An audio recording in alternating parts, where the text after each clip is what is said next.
mga Kuradangerz! Welcome dito sa ating Inday Kuradang channel, and if you are new here, by the way, I'm Anmar Fuentes from Dipolog City, and be sure na nakasubscribe ka na dito sa ating channel guys para marami tayo dito friendship, kapamilya at Kuradangers. Alright, so guys, for today's video is i-share ko lang sa inyo at i-review natin ang aking newfound item from the brand Pudaier. I don't know how to um, pronounce it talaga guys, no? Medyo natataranta o medyo hindi ko alam talaga kung paano i-pronounce yung brand na to, but correct me if I'm wrong talaga, no? So, yes, ilagay ko na lang yung ano niya dito guys, yung brand na yun para mabasa nyo kung ano talaga yung exact, or kung alam nyo yung ano guys, kung alam nyo yung talagang ano, paano siya basahin. Yun yung problema ko sa kanya eh.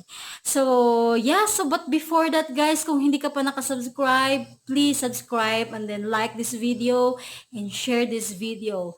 But before that guys, for tayo mag-proceed is mag-i-intro muna tayo.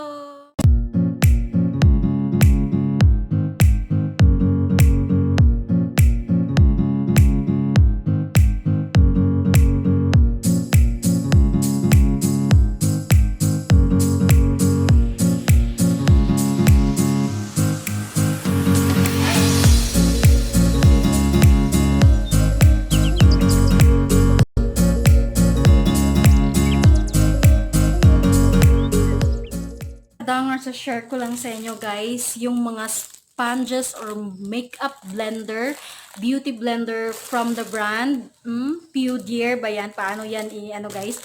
I bought 9 pieces of this guys. I thought na 9 plus free one sila, so 9 lang yung in order ko. I think kasi na meron silang plus free na isa, so nag-expect ako na 10 yung dumating, but it's only 9 lang talaga. That is why yon, I got 9 pieces of the beauty blender. Meron po ditong ganitong style. Buksan natin para makita niyo mga kadang. Meron ganito na may paslan siya. Ganyan, kita niyo ba guys? And meron din ganito.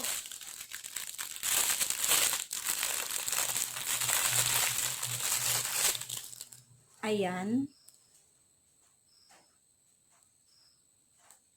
And meron din yung parang talagang plain lang siya na parang drop, ganun yung design niya. Ayan. So, wala siyang parang tawag like this. Ganyan. So, I decided na mas, ano guys, mas tawag doon, mas gamit ko tong dalawa, yung parang, yung tong dalawa guys, mas gamit to sa akin. Kasi meron siyang ganito, pwede siyang pang blend ng foundation, pwede din siyang pang apply ng setting powder, and also this one guys, pwede siyang pang ganyan, 'di ba, dito sa under eye area. So I decided to grab these two here guys. And yeah, talking about the beauty blender guys, it is very soft, squeezable talaga siya guys, ganyan, 'di ba? Squeeze ba yung tawag sa mga ganun?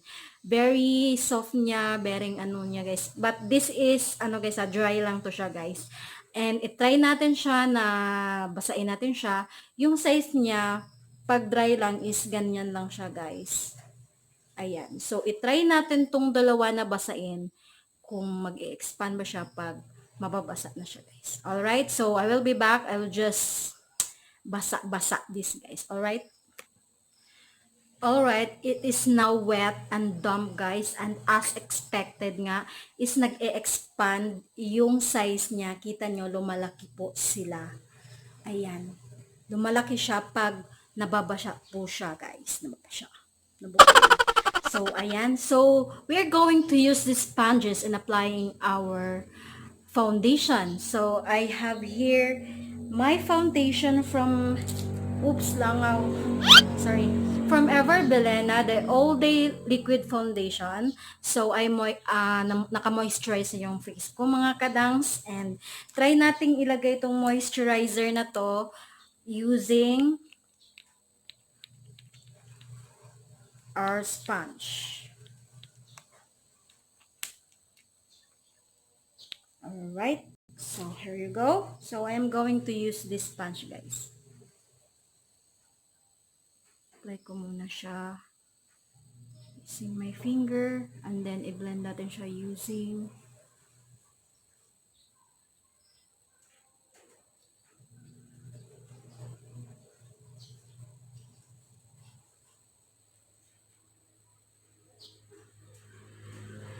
sobrang ano niya, guys.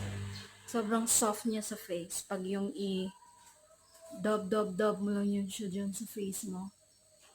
Sobrang bouncy niya sa face. Mamaya ko na i-reveal sa inyo, guys, kung magkano to. Para hindi kayo ma-shock sa presyo niya. Ma-shock talaga. Alright. I will grab a mirror muna, guys, kasi hindi ako nakapagdala ng ano dito, guys. Mirror. Alright, guys. So, maganda naman yung pagka-blend niya, guys. Nabe-blend naman niya ng mabuti yung foundation. Ayan, look at that. Diba? Ang ganda niyang gamitin kasi sobrang bouncy niya sa face. Ayan, soft din siya, guys.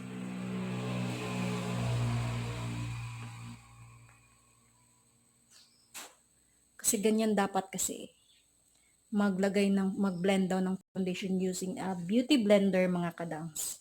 Just ganyan lang. Ganyan. Dab. Yung ano lang, guys, bounce lang yung beauty blender dyan sa face mo para ma-absorb talaga ng skin mo yung pigment ng foundation. Talagang pakak na pakak and kapet na kapet. Katulad ni Kapet na kapet. So, ayan, guys, no? Alright. So, as you can see, guys, ang ganda naman maganda yung pagka-blend ng foundation using this damp sponge. And also, we're going to have our highlight. Maglalagay tayo ng highlight, guys. And we're going to use this Pop Studio foundation stick and liquid concealer. Ginagamit ko dito tong foundation kasi ano kasi siya, guys, medyo bakit may itim to? I don't know. Parang anuhan siya ng eyeliner. Ayan. And we're going to use also this sponge, guys, to blend our concealer or our highlight.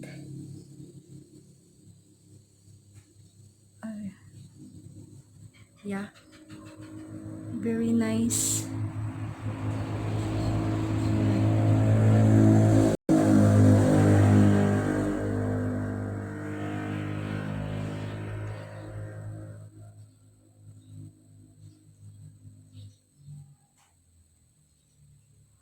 Ayan. So, biniblend naman niya ng maayos yung ano ko, guys. Yung highlighter na nilagay ko. But, parang nagki-cake something out here. Look at that. I don't know kung makikita nyo, pero ayan, oh. Medyo nagki-cakey siya dyan. Siguro sa ano to, guys, dito sa foundation na nilagay ko. Ayan. So now we are going to grab ano, guys, yung pang set natin, setting powder, and we're going to use this itong part na to. Alright, I'm going to grab my setting powder. Alright, we're going to use this part here. We're going to that one, and oh, diba? Sobrang perfect ng shape niya. Especially dito sa ating under eye, guys. Diba? As you can see, sobrang perfect. And pwede mo siyang also here, right here, 'di ba? Nakikita ko to kina ano Jaclyn Hill. Every time si Jaclyn Hill na makeup, meron talaga siyang pa-highlight powder dyan. And perfect to. I think this is perfect sponge for that, 'di ba? Sobrang precise ng shape ng sponge na to, mga kadangers, na pag gumaganyan, 'di ba? Linya kung linya talaga, mga kadangers. Alright? So, I think I love this. Kasi, ano niya guys, sobrang precise ng shape ng sponge na to. 'Di ba? So, yeah, alright. I-bake ko muna to and I'll be back sa aking final thoughts about the sponges, mga kadangers. Ka-dangz, kumusta? So, today mga ka-dangz is I will give you my final thoughts about sa aking sinishare sa inyo na makeup sponges or beauty blenders, mga kadang.